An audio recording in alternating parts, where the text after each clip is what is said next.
If you want women to submit their authority to you as a man, you never have to ask for it. Generally, women are quite happy to submit their authority to a man when they feel.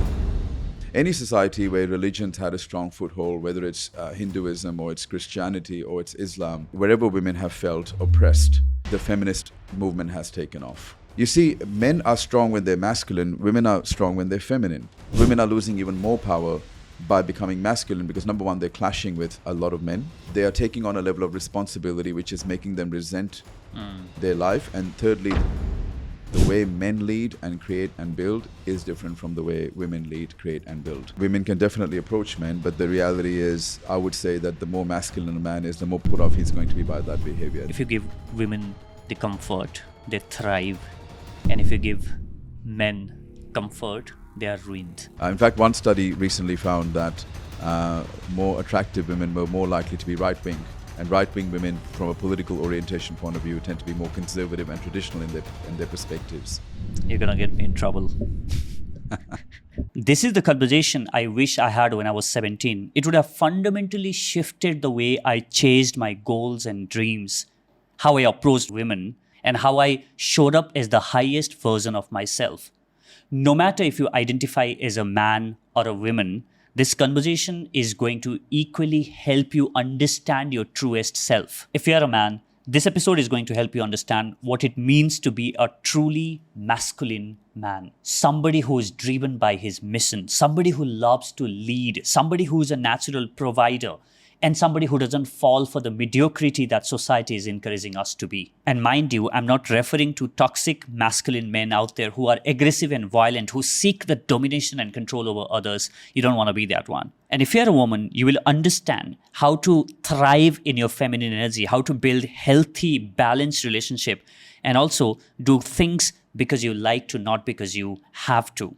This is probably one of the most balanced and nuanced conversation when it comes to understanding the two sides and understanding the polarity between masculine and feminine energies. This episode is probably one of the most comprehensive and nuanced conversations when it comes to masculine and feminine polarity and how we can embrace these energies to show up as our best versions. Let's get started.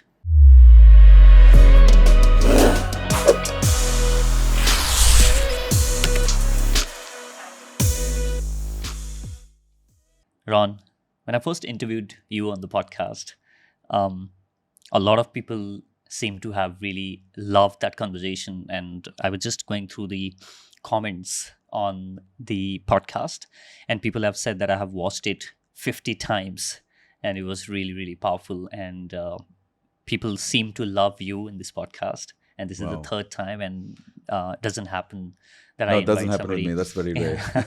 It doesn't happen that for me as well, that I invite somebody like over and over again. And this time we're going to talk about something. When I interviewed you first time, I had no clue of. I knew that he runs something called as the successful male, but I said, why only a successful male? What's going on there?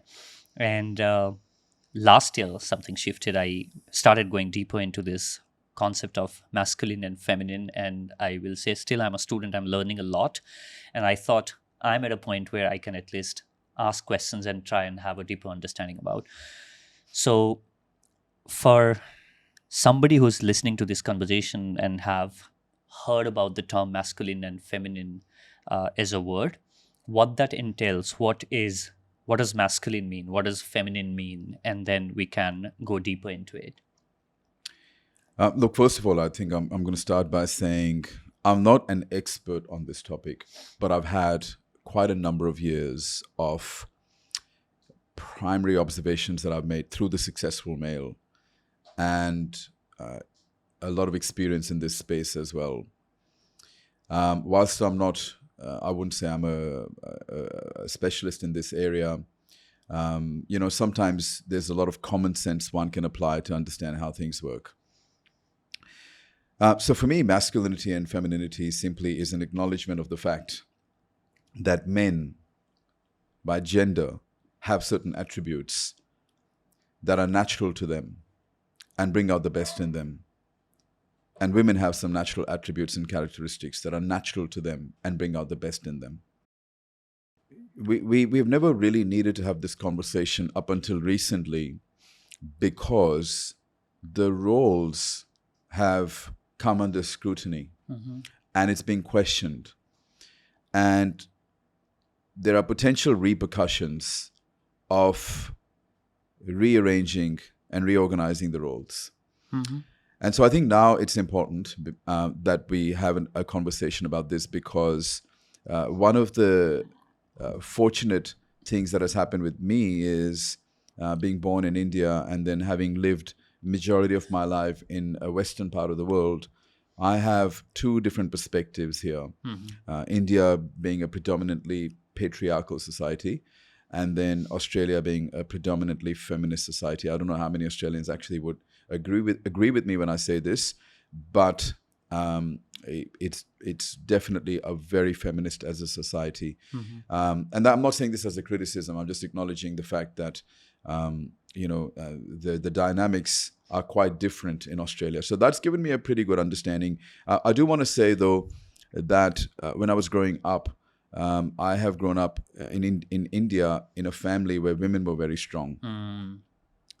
And quite a lot of women in the family had a Western outlook. So they were very critical of the behaviors of Indian men. And so I remember those conversations when I was a child. So I think I grew up in a very feminist environment, even in India, which is unlike a lot of people. I actually grew up in a very feminist environment in India. And then when we moved to Australia, I moved from one feminist environment in the family to a feminist environment in another country. So I think for most of my life, I had feministic views without even realizing it. But there's been a significant shift in my attitude and my outlook and the way I think about masculinity and femininity, probably most so in the last sort of 7 or 8 years. I have become a big advocate of masculine behaviors. And it's something that I've only begun to understand in the last 7 to 8 years. And I would have never even realized that I had feministic views myself.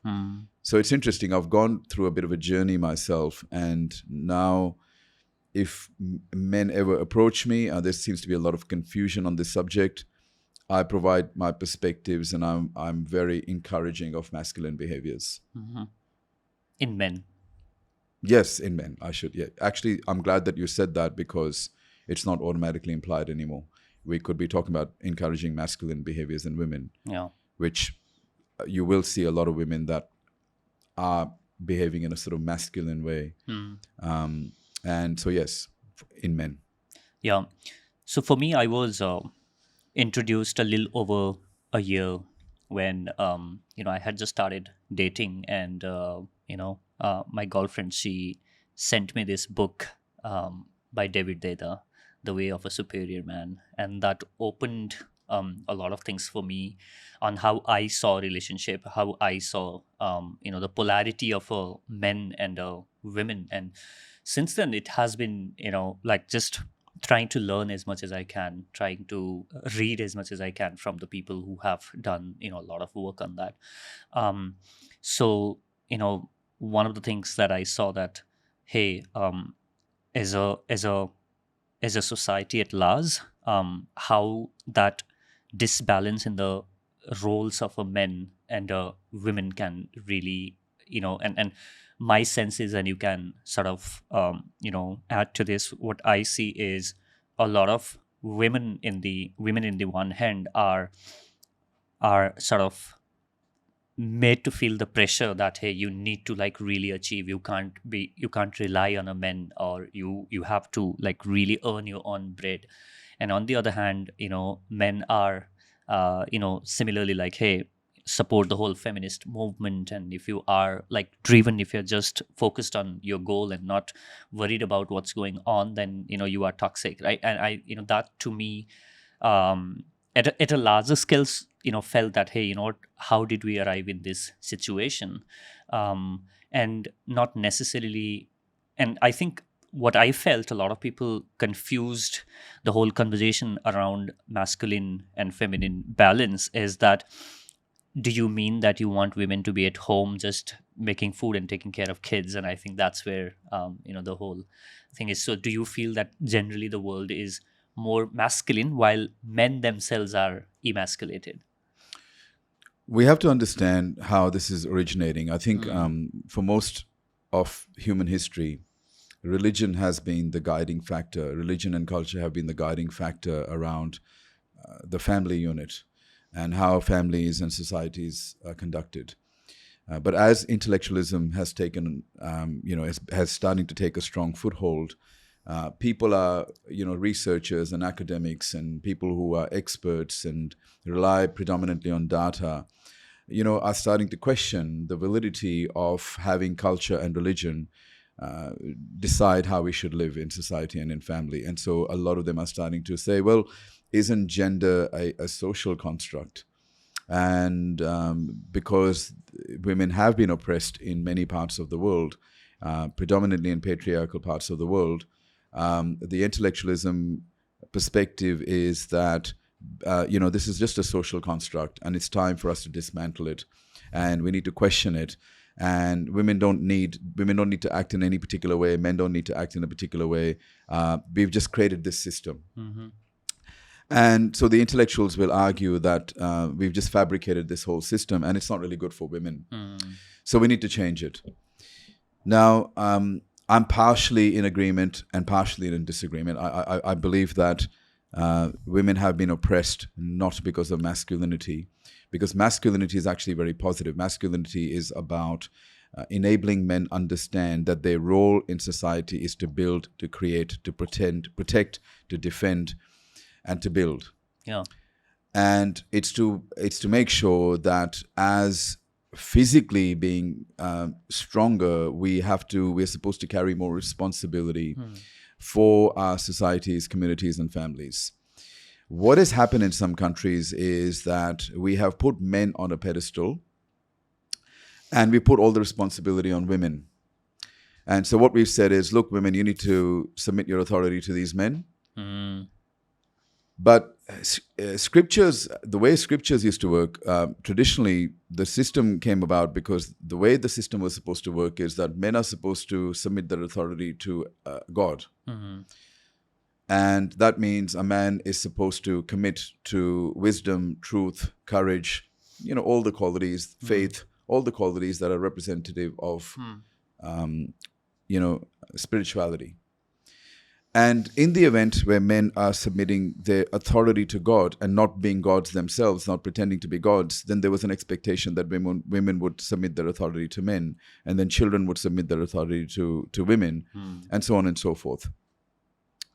So what's happened is, because men did not take good responsibility of society and their families, because men became addicted to comforts and conveniences and became entitled, hey, this is my right, you're a woman, you need to listen to me, you need to do this. So effectively expecting women to submit their authority to them, but not submitting their authority to becoming a better man themselves by seeking God. What has happened is women are now rebelling, and rightfully so. Women are saying, you know what, I'm oppressed. You're not. You're asking me to submit to you, but you're not really a smart man. You're not a wise man. You're not a strong man. You're not a responsible man. And so women are right in that way. They have every right. And so I always say, part of being a masculine, if you want women to submit their authority to you as a man, you never have to ask for it. You should never demand it. Generally, women are quite happy to submit their authority to a man when they feel comfortable, safe, and they feel that the man is a leader and he's capable. We should never have to get to a point in society where we're demanding these from women. We need to earn the right for women to submit their authority. So the issue is we've demanded it. We've forced women to give up their authority, and in many cases, women have given up their authority to please culture, society, and religion, only to realize that they've given up their authority to a man who's not capable, not responsible, not mature, not a real great leader, and is not really building and creating and not providing for the family and not really making a difference to the community. So women feel disadvantaged from that point of view. It's like, I've given up my life for this guy, and this guy is pretty useless. So that's potentially been the root cause of the feminist movement. That sparked off the feminist movement, because it's not just in patriarchal societies. Actually, in most societies, even in any society where religion's had a strong foothold, whether it's Hinduism or it's Christianity or it's Islam, the reality has been that wherever women have felt oppressed, the feminist movement has taken off. And it continues to grow. And I think it needs to, in many respects, I think it's very justified. It needs to be, because, women are not inferior in any way. What we need to understand is that women have equal rights. It shouldn't even be a conversation. It's actually quite bizarre that women have to fight for their rights as human beings. However, the feminist movement has gone to another extreme now, where instead of being pro-women's rights, it's actually become anti-men. So that's the ugly side of feminist movement, which is now seeing all symbolic gestures and characteristics of being a man as toxic masculinity, and is placing societal and cultural pressure for men to submit their authority to women, right? Or have no authority at all. And so the question is that good for society? And is that good for the women in itself, right? Is it good for women, for men to have no authority? So the thing is, there is two ways to look at this. You can look at it from a biological perspective, and then you can look at it from a logical or intellectual perspective. The logical and intellectual perspective is, why should you have any authority as a guy? We're the same. In fact, I can have authority over you. However, the biological perspective is that, are women actually attracted to men who are not masculine? Are feminine women attracted to men who are not masculine? Because you can logically demand one thing, but we instinctively gravitate towards another thing. What we want and what we respond to may be two different things. So in a way, what we're seeing now is, in the West, women demanded that men give up their authority in many respects. Not all women, but a lot of the feminist women demanded that. Obviously, men felt the pressure, and a lot of men gave up their authority. And the men who gave up their authority effectively were no longer as attractive to feminine women. And so the feminine women felt that, there are no real men out there. Because in many ways that polarity exists. As a man, I appreciate and recognize feminine behaviors, and I find them to be very pleasing. I don't do it by choice. I'm instinctively designed that way. You can't force me to prefer something else. When I see masculine behavior in a woman, I naturally find that to be a bit of a put off. I'm turned off by it, and it repels me. You can't blame me for it. I'm not choosing to respond this way. You can't force me, you can't guilt me into feeling any different. I just feel that way. When I'm with a masculine woman, I don't want to be around her because I have masculine energy, and so it clashes. On the other hand, when I see an example of a woman who's feminine, that's not to say that she's weak. And part of the issue is how we perceive these words. True. You see, men are strong when they're masculine, women are strong when they're feminine. Because that's what we're doing, is we're using what is natural to us, and we're using it as an advantage. So what has happened is, the perception is that women are weak with femininity, therefore they need to become masculine. But I think that women are losing even more power by becoming masculine, because number one, they're clashing with a lot of men. Second, they are taking on a level of responsibility which is making them resent their life. And thirdly, they're not being able to play out their function as a woman of nurturing, caring as well. So it's not about saying to women, be in the kitchen. No, I think we need to encourage women to have their own careers. Women are fantastic leaders. But we have to acknowledge that the way men lead and create and build is different from the way women lead, create and build. And there are some inherent differences that in some cases require men to have authority. As an example, we're in this room right now, we're in this particular building. Let's just imagine we're not in the room and we're outside the building, and the building catches fire. And let's just say there are some children and old people trapped into this building. Nobody will expect women to run into the building. We will expect women to run out screaming. And nobody's going to consider that to be cowardly behavior. Because we are subconsciously acknowledging that women have a need to preserve themselves and their offsprings first. But society will have an expectation that if you and I are standing outside and the building's on fire and there are people trapped in the building, that we run in and rescue those people. Yeah. You and I running away screaming is going to be considered cowardly behavior. So as much as we're pretending that there is no difference, the reality is the same people who are pretending that there is no difference would judge us very differently if we behave like women. And rightfully so. I do very strongly believe that it's our duty as men to be the protectors, to be the defenders of society. Because if nature has given us slightly more superior capability, I think it also places the obligation on us to have more responsibility in creating, building, defending, and protecting. So I won't have a problem with that. But I have a problem with, hey, you need to go and rescue people there. We want you to take on a much higher level of responsibility. We want you to take on a much higher level of risk. We want you to endure a high level of hardship. But in every situation, we will demand that we get the same privileges as you as well. You see the issue with that now. That I have an issue with that because that's kind of having double standards, right? Why would, if a woman is competing with me, why would I ever feel the desire to provide for her, to look after her, to care for her? She may not need it physically, but women sometimes appreciate a man looking after her. I know a lot of women who have told me that they really would like a real man to look after them and to treat them. And so I think the problem now is that the feminist movement has actually hurt women, not just men. It's ruined the prospects for a lot of women because as it's taken off, men have become more hesitant about approaching women. Men have become more hesitant about proposing to women. Men have become more hesitant about committing to women. Is that because the whole movement and the empowerment has said that it's okay for you as a woman to go and approach a man?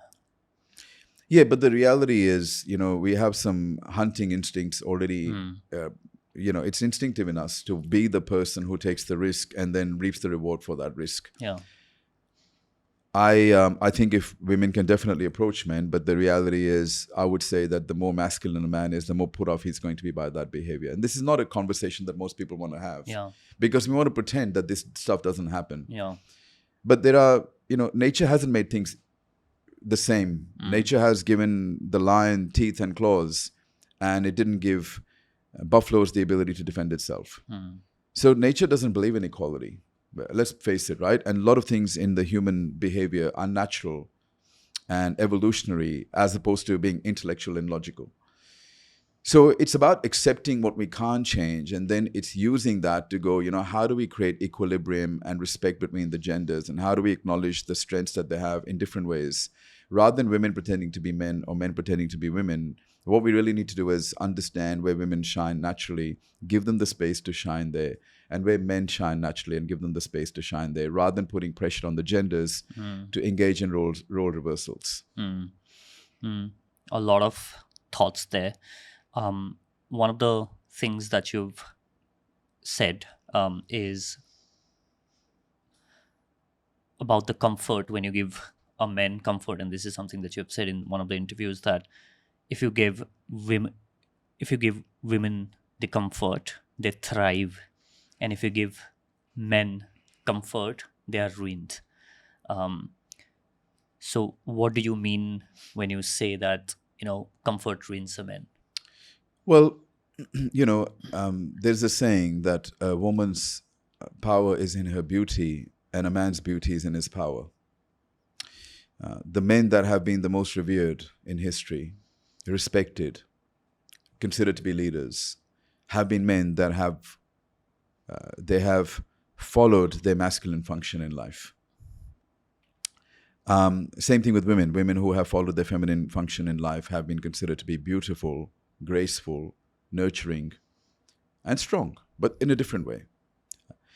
And so what's happened is, somebody had asked me in one of my events in the Successful Male, what does masculinity represent to you? And I said, if I had to pick one word, there are many words that come to mind, but if I had to pick one word, I would say the word hardship. The ability to endure hardship. I find that as a man, when I became at some point very comfort and convenience and security driven. And what that was resulting in was I was starting to lose my sense of self-worth. I could see that I was starting to decline in my confidence. I was no longer as assertive. I was becoming very passive in life. I was starting to use justifying statements like, I don't need to be successful. I just need to be happy. I just need to be peaceful. And I didn't realize it at the time, but I now look at it as, without even realizing it, I was starting to become more feministic in my views. I was going from this need, the natural need that I've always had as a young boy to build, advance, conquer, to now move towards preservation and settling, right? And so one of the things I realized was when I started to do that, I was no longer feeling joy, and my self-esteem was starting to drop. And also I felt like I was becoming more and more fearful, and I was moved from advancing towards self-preservation. Women, on the other hand, if they start to really put a lot of attention into advancing and conquering, may experience the opposite effect. They may experience that because they're doing that, and I'm certainly there are going to be exceptions to this, but I find that generally speaking, a lot of women feel more comfortable when they have more time for their families, for their beauty. I'm not saying that they should not pursue some sort of a commercial endeavor. Absolutely, they should. And the women make great entrepreneurs and leaders, and I completely acknowledge that. But it's the way we are driven. I'm aggressively driven in some respects. And I feel the society's pressure for me to curb my aggression. But the problem is, if I curb my aggression, is that the same aggression that forces me to endure hardship and take risk, which is necessary to build and create? If you start to curb that, would I build and create? Would I have the desire to provide for my family and take care of their future? I think those things are like two sides of the same coin. So we have to be very careful that we don't encourage men to give up their aggression. What we really need to teach men is how to channel their aggression towards their mission rather than using aggression towards people. Yeah. And this is where we've gone wrong. So rather than teaching men that, listen, you don't, like in the 60s and 70s, men were very masculine. You look at the old Marlboro ads, man sitting on a horse, wearing a cowboy hat, had a cigarette in his mouth, deep voices, big chests. They would come and pick up the woman and, walk away and that kind of thing, right? So those elements of masculinity are still craved by feminine women. Feminine women, in their own, if they're being really honest with themselves, and this is the thing, some people are not honest with themselves. A lot of feminine women still crave that element. The problem, though, was that a lot of those men back in the 60s and 70s were not emotionally and spiritually evolved. So they had the masculine attributes without the emotional intelligence and the spiritual awareness. So what we did, how society perceived that was, because they don't have emotional intelligence and spiritual awareness, the root cause is masculinity. So we attacked the wrong thing. What we should have done was to say, hey, the masculinity part is actually really good. Let's preserve that, but let's complement that with enabling men to become more emotionally aware and spiritually aware, so they don't become a liability, they don't become oppressive to their families and societies. Men can be fantastic leaders. We have an inbuilt desire to build and create, but we need to take control of our mind and our emotions. Men can be dangerous when we don't have the skill to manage our thoughts and our emotions. The answer is not to give up the aggression that drives us. The answer is to help us understand how we can channel that aggression. So I think we've attacked the wrong problem here. And what are the implications of this? Well, the implications is that in most countries where feministic movement has taken off, we are seeing higher divorce rates. You might say, what's the problem with that? Well, higher divorce rates means that children are not growing up with both parents. We are yet to see the long-term implications of children being born without spending enough time with, or children being raised without spending enough time with both parents. Is that actually healthy for a child's conditioning? That's question number one. Question number two, the research is saying that men's sperm count has been steadily dropping. Testosterone levels are dropping.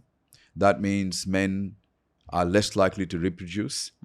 If a country is not, if that would result in a declining birth rate. A declining birth rate is not good for a nation's strength. It's not good for the culture. it is not good for the economy. So there are implications of that. Societies that are patriarchal tend to have a higher birth rate. But that's not to say that we don't need to change anything about that patriarchal society. We do. What we do need to do is we need to maintain the levels of masculinity in those patriarchal societies, but complement that with men becoming more wise, spiritually aware, and emotionally intelligent, so that men know how to channel that natural masculine drive, that testosterone surge, towards constructive endeavors rather than destructive endeavors. One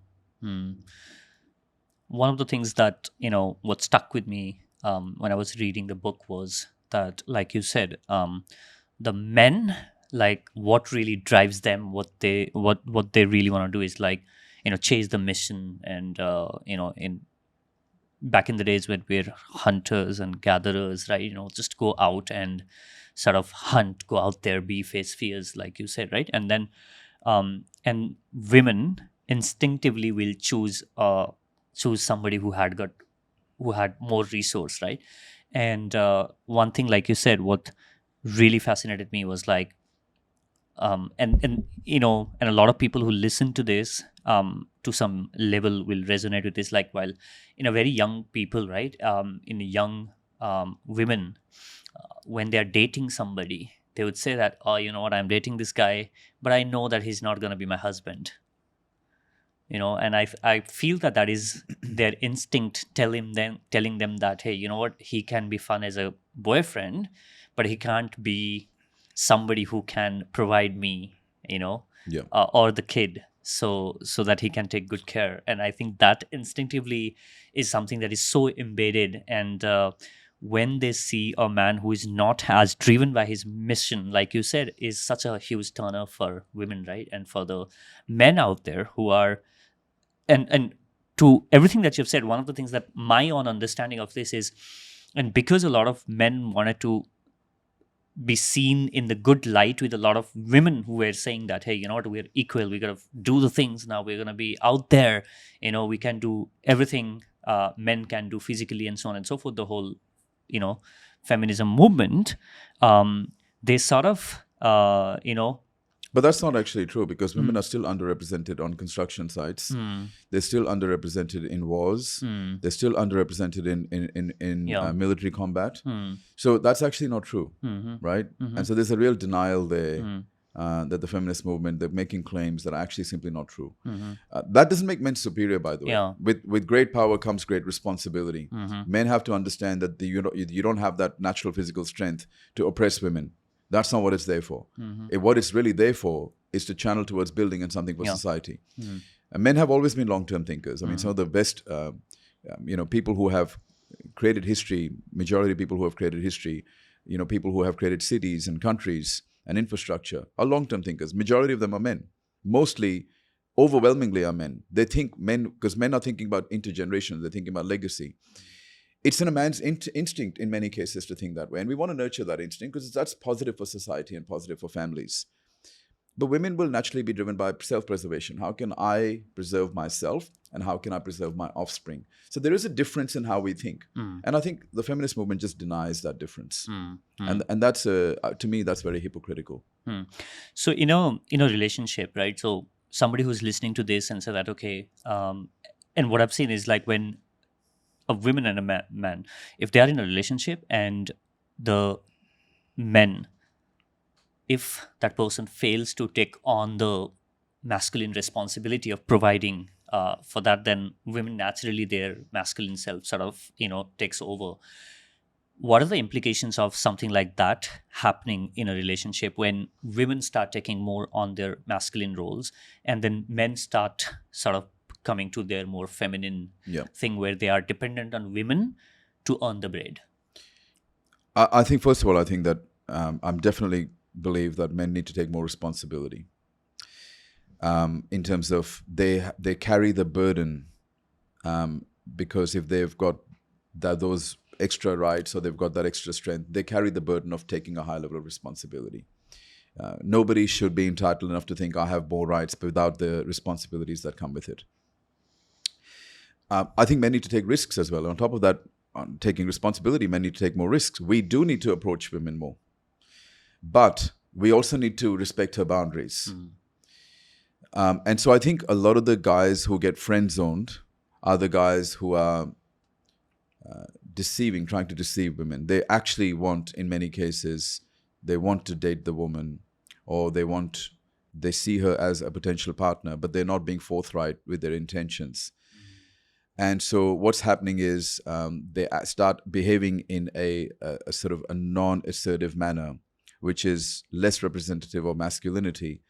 And so I think women are very guided by their instincts and genes to say, okay, this guy is not assertive, and therefore I am going to see him as one of my female friends. And so that's how our guys get friend zoned, right? And I think men need to stop playing that game of deception, be upfront and be forthright. Obviously, you need to be very careful that you're not upfront immediately, but at some point you want to be clear with your intentions. But at the same time, you got to know to respect her boundaries. If she's not interested in you, there's nothing you can do. Men need to understand that we can't enforce attraction on women. Either if women are not attracted to you, that's usually because deeply they don't feel respect for you either. You can't force it. You can't get mad at a woman for not feeling attraction towards you. If she doesn't feel attraction towards you, you're not attractive to her. It might be your personality, it might be your appearance, it might be your hygiene, it might be the fact that you're not living your masculine nature, whatever it is. Take responsibility for it and improve yourself. Don't blame her for it. Don't get mad at her for it. Genetically, she is being guided to mate with the best male specimen that she can find, who is going to protect her and is going to protect her offspring and who's going to fight off any danger. So she is looking for assertiveness and she's looking for leadership, but she's looking for that assertiveness to protect her, not to dominate and oppress her. So men don't understand that in many cases, right? And that's why, I really strongly believe that if a woman is lost, and this is one of the claims that I made in my video, which was very controversial, and you could see some of the men did not really interpret what I was saying.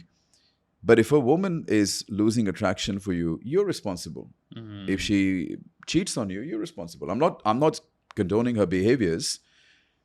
What I'm saying though is you can't blame her. Attraction is not something that we choose.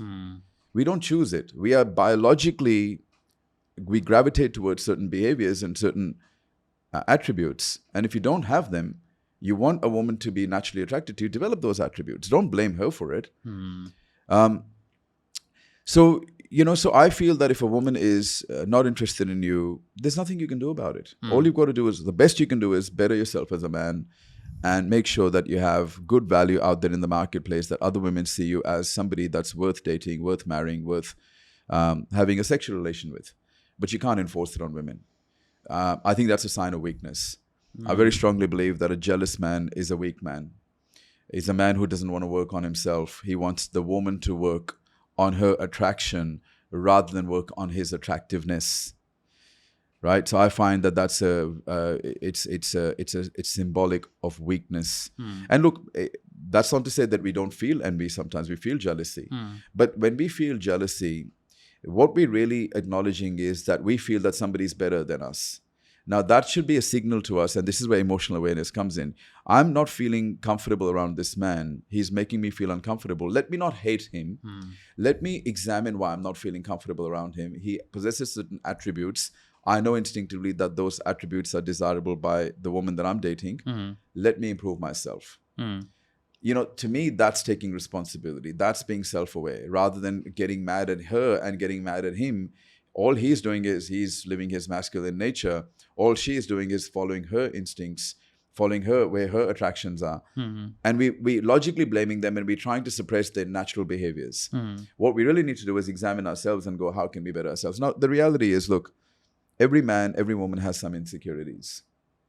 I very strongly believe that every man in the world can be at least a 7 or an 8 out of 10. No matter what you look like, no matter how you are genetically, if you take care of your personality, you take care of your skin, you take care of your health, right? You become decent with, in terms of social skills, you have some reasonable accomplishments. All of this is within your control. I think every man can be at least a 7 or 8 out of 10, but that doesn't give you the right to expect women to be attracted to you. There's nothing you can do. If she's not attracted to you, let her go. make yourself a better man so you can attract the right woman. And I think that's where I keep saying that, as men, we have to take that responsibility and stop blaming women. Women are simply doing what comes to them naturally and genetically, and they want to pick the best person for them. And so, that's just the game. That's how it works. And we need to understand it, and we need to become better at it. So for very young, men who are listening to this, who feel that, hey, you know what, like, I'm not getting any matches or any dates and stuff like that. I'm chasing women. So what do you suggest? Do you suggest that, hey, focus on gathering the resources, because that's something that instinctively women are looking at men who has resources, and then you will get women. Is that what you? Well, I think before you gather resources, become resourceful first. So first develop the internal resources, your mindset, your perspectives, your commitment to your mission, your skill set, your competency, your social status. So those are the internal resources you want to create first. Then you can go and create external resources. Look, the reality is I find women to be incredibly smart and intuitive into, if a man is internally resourceful, even if he hasn't got external resources, women will be with that guy in many cases because they know that resourcefulness will create resources in the future. Whereas if you create resources without creating resourcefulness, a lot of women don't care about that. Or even if they care that you've got a big business and you're making a ton of money, that's the wrong reason for her to be attracted to you anyway. She's not attracted to you. She's settling with you because of the fact that you're going to provide for her. So I really strongly believe that the best way that you can have some security in your relationship, although nothing is ever guaranteed, is by becoming a very resourceful man. Then she will naturally be attracted to that attribute. Then use that resourcefulness to acquire resources. But work on that first. Don't bypass that and go, well, I'm going to just go and build a business and make a lot of money and drive a nice car, and I'll attract a lot of women. Well, you're going to attract the wrong kinds of women. You're not going to attract the kind of woman who's actually attracted to you or respects you.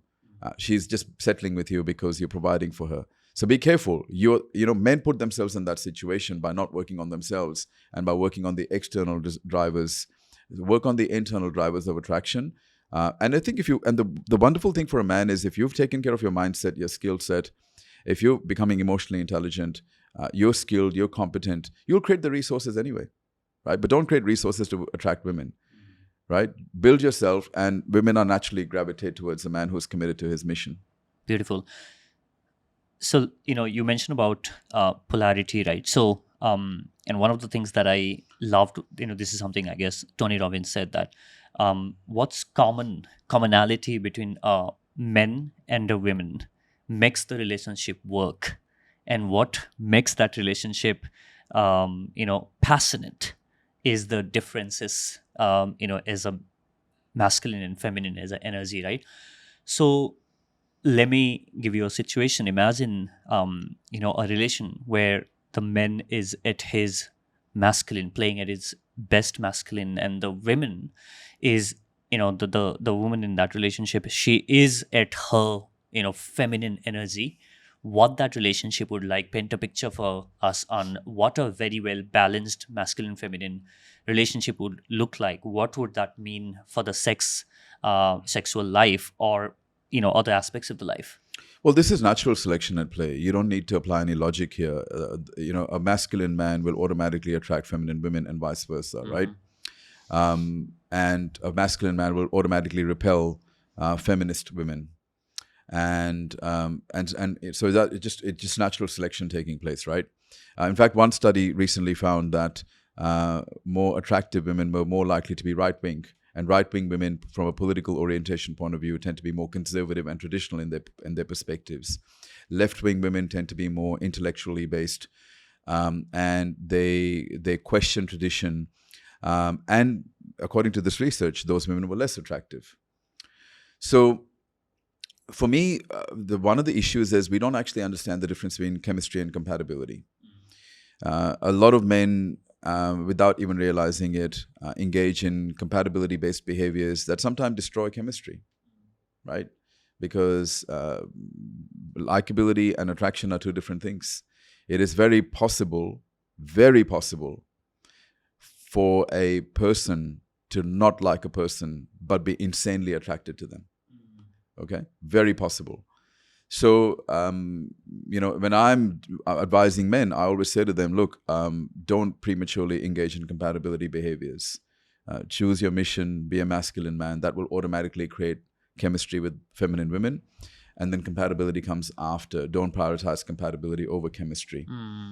It's a huge mistake. And this is a mistake that men make quite frequently because they don't understand the distinction. Yeah. So when you say compatibility, you are saying that masculine, feminine compatibility first and then attraction. Compatibility is all about alignment in values and goals and dreams and vision. Forget about that right now. If the attraction is not strong enough, compatibility is not going to keep you together. True. Right? Yeah. So what drives chemistry is the polarity. Yeah. And you don't have to work on polarity. This is not something you do strategically and logically, going, well, step number 1, I'm going to do this, step number 2. No.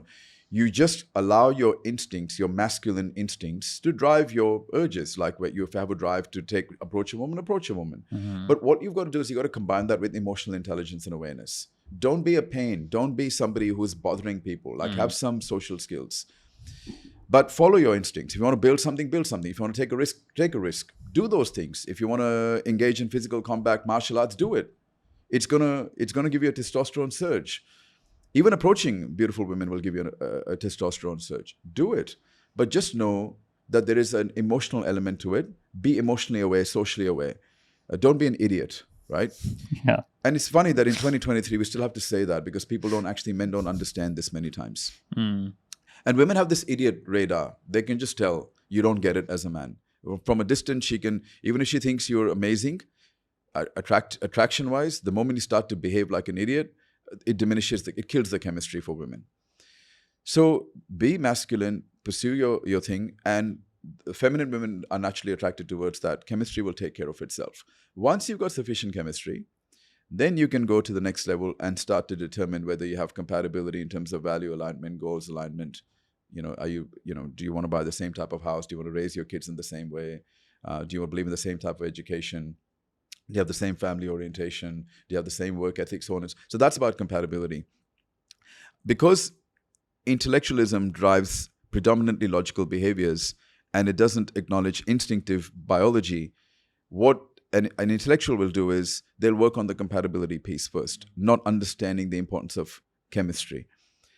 And so that's kind of forced then, right? We're forcing it. We're trying to, intellectual people have the need to incessantly control every aspect of their life. So they'll try and control the relationship as well, right? And that's not a fun relationship. It's not a natural relationship. It's very unnatural in many ways.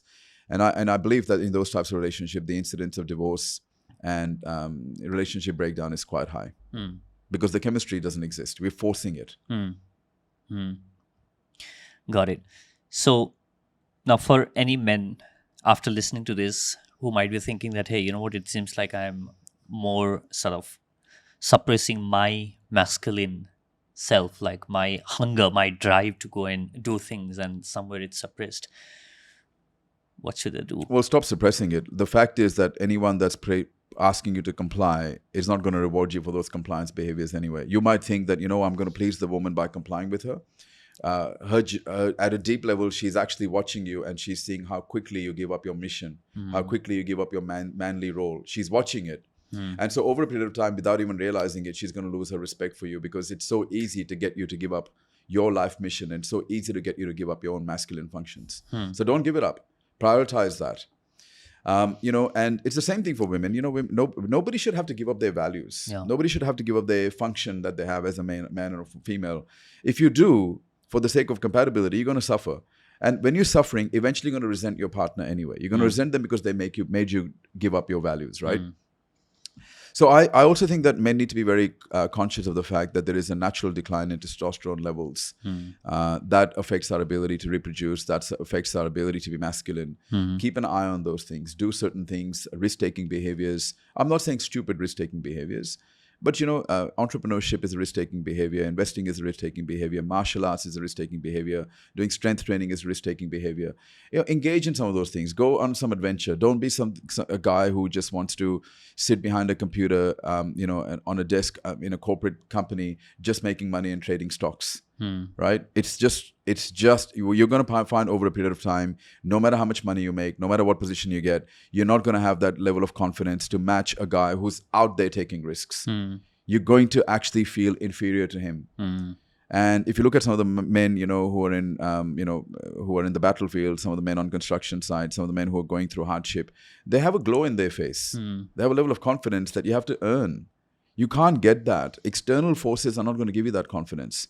So be very mindful of prematurely settling for security and convenience and comfort, because there is a case for how some of those pursuits can kill your natural masculine drive.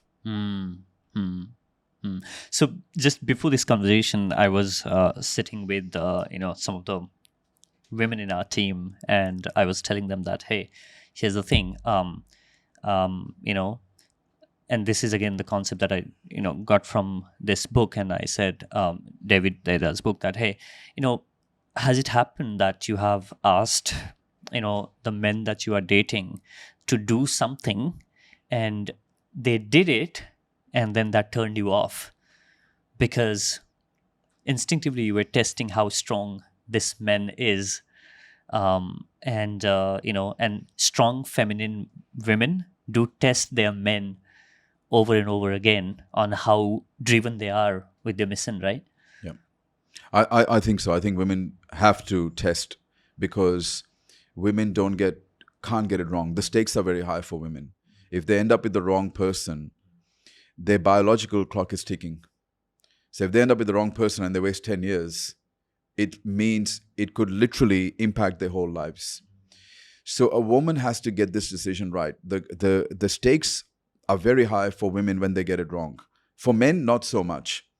But for women, so that's why they have to test their men over and over and over again. And sometimes I'll say to men, if you keep passing her test, you're failing as a man. You're passing her tests, but you're failing your test as a man, right? And this is what makes it a little bit complex, because she's testing you and you're testing your compliance, but a part of her is testing how quickly you give up your natural inclinations, how quickly you give up your aspirations and your mission and your purpose. And so what you're doing is trying to please her, but she's not just looking at that. A part of her is observing how confident you are in standing your ground. Because standing your ground is a characteristic of strong leaders.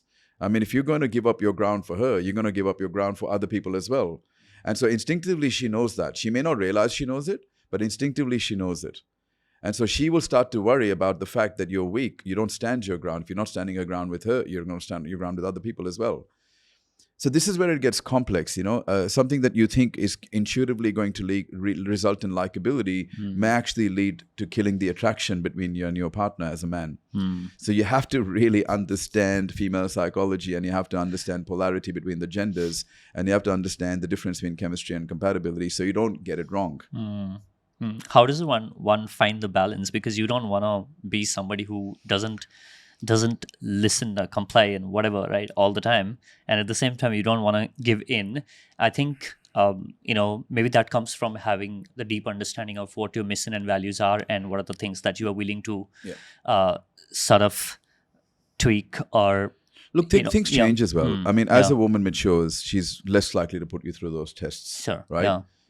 But when she's young and she's still trying to evaluate who she's going to mate with, she's more likely to put you through those tests. Now, this is not about, if you agree with her, agree with her. Don't change that. If you don't agree with her, don't agree with her. You see what I'm saying? Yeah. Don't agree with her when you want to disagree with her. That's the problem, because you're lying. Yeah. And she doesn't want you lying. You see what he's saying? So if you naturally disagree with her, disagree with her. If you want to compromise with her on certain things, compromise with her. But if you compromise all the time, you're giving up a part of you. That applies to both genders. The whole idea of compatibility is that you shouldn't have to compromise too much. There should be natural compatibility as well. So, it's not about altering your behaviors. The main thing is you be you, she be her, and see if it works. If it doesn't work, you're probably not meant to be together. Don't force it. But there comes a time when women stop testing men. They're out of that stage of selecting a mate. And so then you don't have to worry about any of this stuff. You don't need, then and then at that point, at that stage of your life, you've been together for a number of years. It's all about compatibility. It's less about chemistry. But in the early stages, it's more about chemistry and less about compatibility.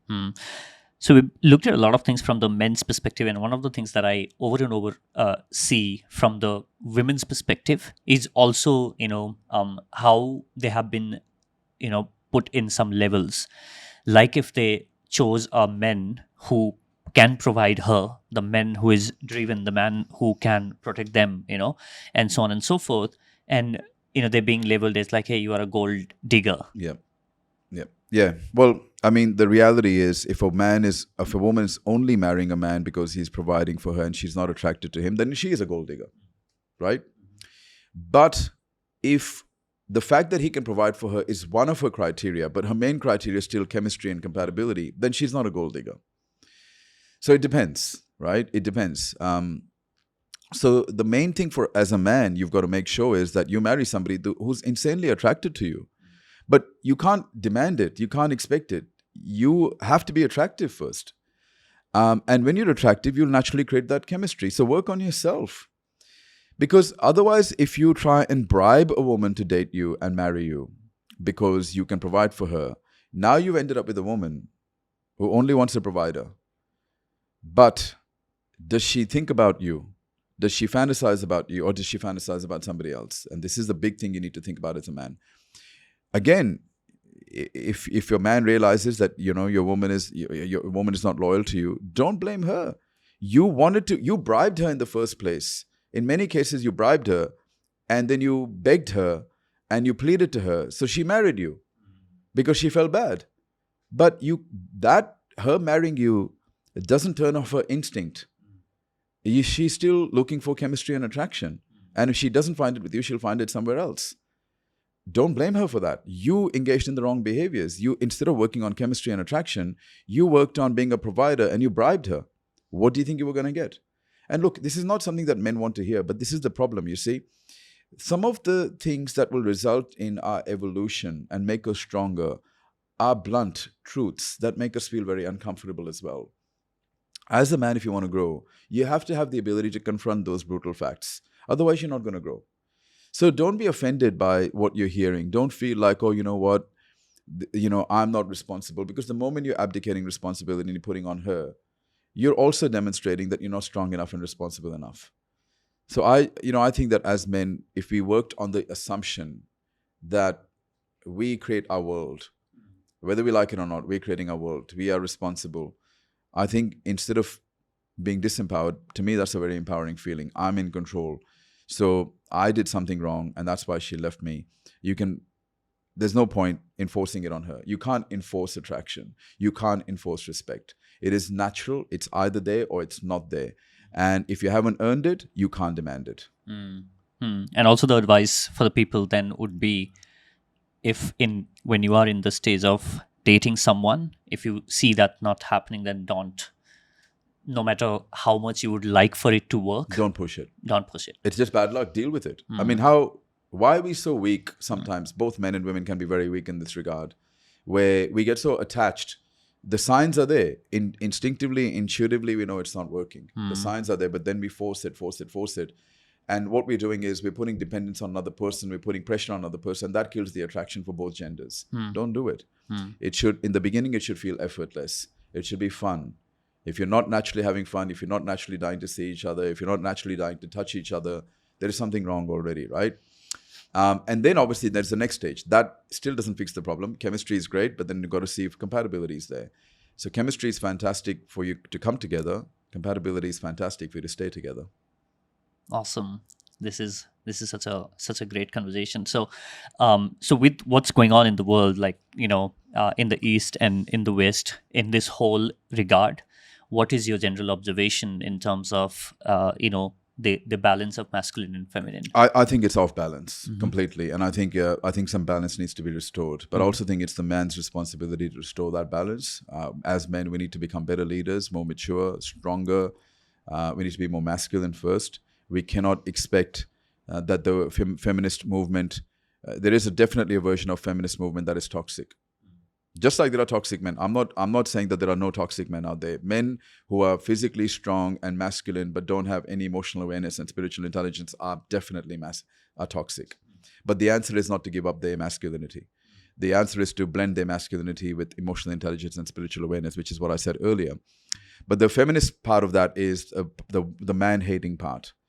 The man-hating part, the need to bring men down and treat them as inferior beings and constantly exert your superiority over men. That's not on either.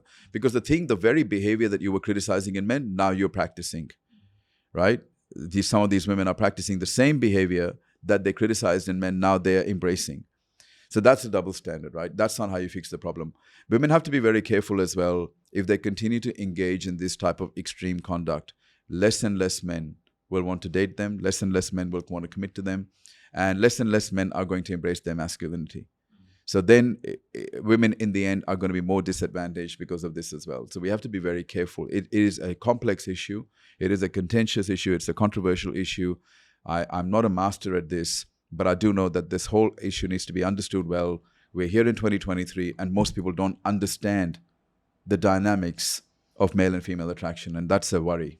And do you think with all these, all the pressure and the conversations that's going on at mainstream about, this topic, do you think like there are,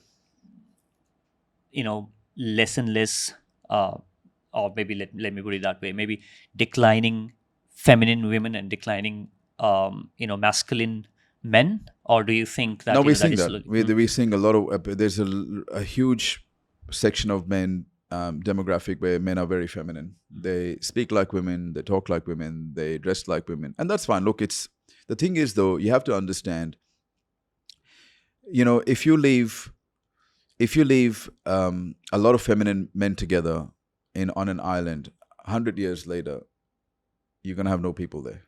If you leave a lot of masculine women in an island by themselves, you're not going to have any people there. But if you leave masculine men and feminine women together on an island, you're going to have, if you leave 100 people there, you're going to have thousands of people after 100 years, right? That's the difference. So for the longevity of the human race, we can't disregard these facts. And we have to stop pretending that these things don't exist. The polarity exists, the differences exist. It's about how do we use it.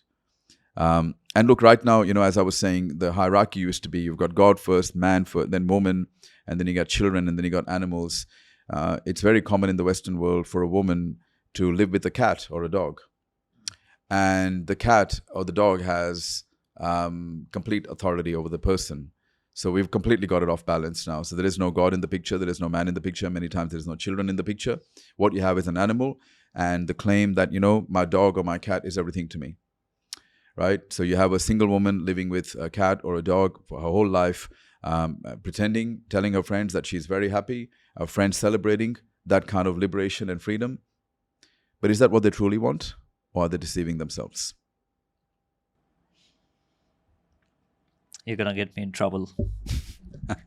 I'm just asking the question. I'm just asking the questions. I after being in this space, training people for many years, one of the things I realized is people are very good at self-deception. When we don't want to confront a fact that makes us feel bad, we alter the fact to make ourselves feel good. I'm not here to make anyone feel bad. I'm just committed to the truth. Even if it makes me feel bad, I must confront it. My feelings are not as important as the truth. If the truth makes me feel bad, so be it. I have to deal with that. I think we have to be very careful where we prioritize our feelings over the truth. We will end up with a culture, society, a nation that is devoid of wisdom, because the only way to wisdom is through the truth. What are some of the questions that you want men and women listening to this ask themselves? Look, I just want them to think carefully. One of the things I feel is that India's birth rate is high. Whilst there are a lot of problems and the treatment of women is not great, and men definitely need to become better at doing that, there needs to be systems and policies in place to support women more, empower women more. Absolutely. But we have to be careful that we don't blindly follow the West. West has got a lot of things right, but they've also got a lot of things wrong. And we don't know if the feminist movement in West is going to yield positive outcomes in the long term. So watch that space. Don't blindly follow what the West is doing. Watch it carefully. Make sure that what is packaged as women's liberation and women's freedom is actually going to liberate and free you. For the men, I would say that, be very careful about buying into the argument that gender is a totally social construct. It may not be. You may find that you are naturally driven and naturally gravitate towards certain things. Understand masculinity. Don't discard masculinity just because there are toxic males who, abuse their masculinity.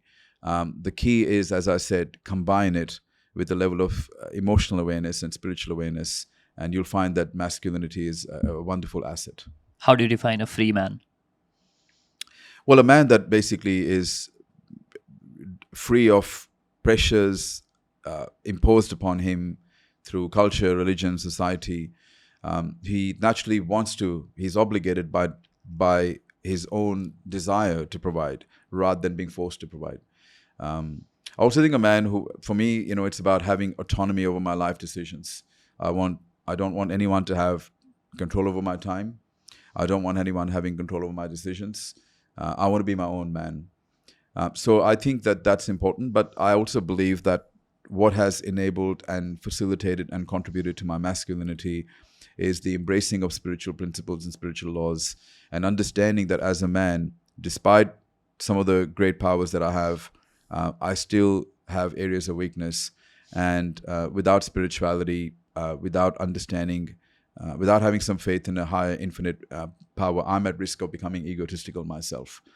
So as men become more successful, naturally we become more power orientated and ego kicks in. So to balance that, I think it's important to always realize that there is something higher and better above you, and that kind of keeps you a little bit grounded. What's your definition of an empowered woman?